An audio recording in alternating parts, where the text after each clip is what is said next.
An exhausted Julie Moss was clearly in trouble.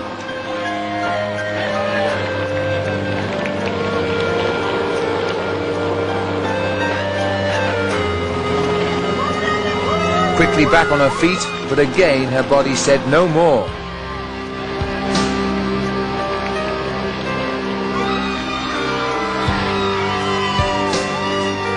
Moss would walk methodically down Alihi Drive, now just a few hundred yards from the finish line.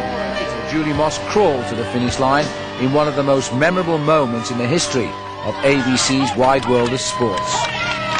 Millions of Americans watched mesmerized by Moss's courage and determination. That image got really stuck in my mind for a very, very long time. And I knew that she was in a lot of pain. And I was pretty angry with the people who were standing and observing her crawl, not helping her to stand up.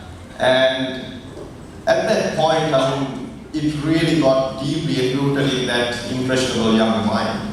So many years later, I heard there was a sport called triathlon. And then there's this thing called IRONMAN, which involved 3.8 kilometers of swimming, 180 kilometers of cycling, and 42.2 kilometers of running.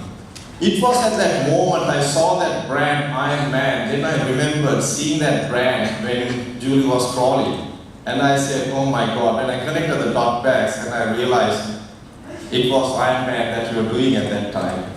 And when I knew the gravity of this sport, I said, this is not for a mere mortal like myself. And I said, no, this is definitely not for a village kid. These are like some kind of a super breed of people. And little did I know at that time that fear was just a seed of inspiration that was set to germinate many, many years later in my adult life. And I always want to meet Julie because I want to share my story with her. And so two things happened. I did some crazy number of races last year, but two things. For the first time, a team of Sri Lankans represented a World Championship event. And that was the IRONMAN 70.3 Colombo, the World Championship in South Africa. So my three Sri Lankan athletes and myself, we were out there. Then came the big one in October. And that was the 2018 IRONMAN World Championship in Kona, Hawaii. It was during that time I met the legend herself at a book signing ceremony, and I told Julie, you need to listen to my story. And it was one of the most emotional moments for me. I was in tears pretty much. And then I said, look, I'm the organizer of this event, and I would love to have you in Sri Lanka. Here we are, the legend herself. I used to think, if this is a dream, please don't wake me up. Let me continue to dream. So thanks a lot, Julie. Thanks a lot for being here.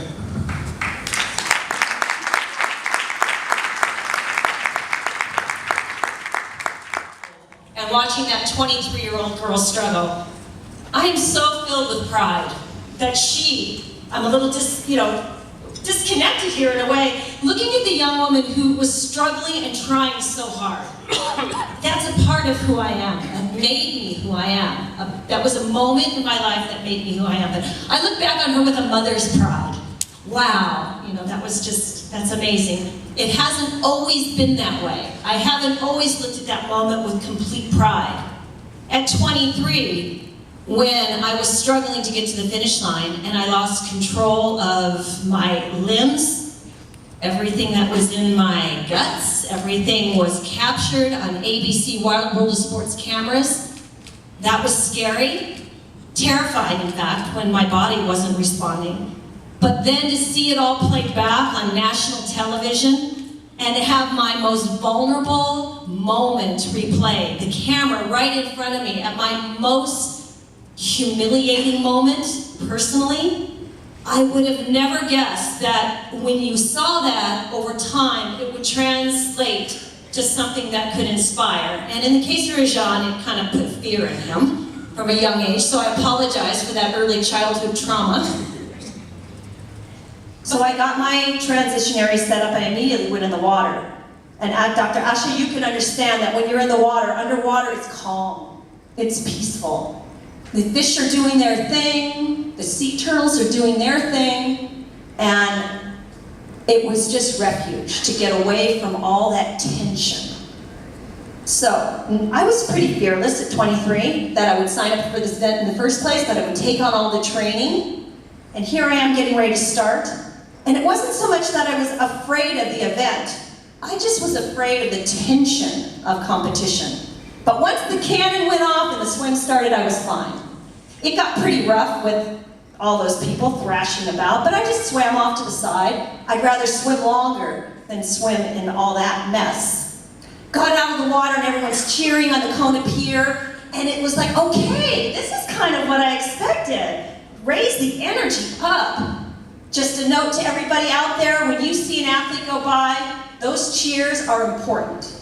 That little bit of encouragement you give is important.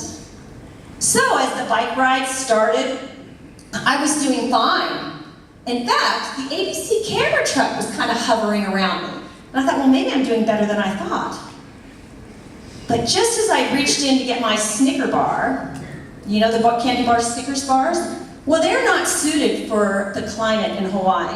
They turn into a big mushy mess. And as I pulled it out and tried to open it, I could see chocolate was starting to squirt out. It was running down my arms.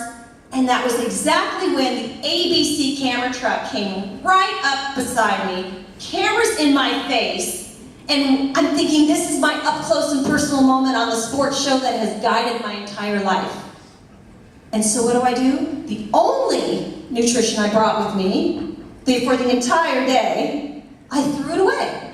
I can't be a chocolate mess on national TV. I can't have chocolate on my face and running down my arms. Okay, rookie mistake number one. My vanity, my 23-year-old vanity, thinking she was getting her TV moment, caused me to throw away the bulk of my entire calories. That's okay, they've got bananas and some oranges still on the course. We didn't have sports nutrition then, not like we have it now.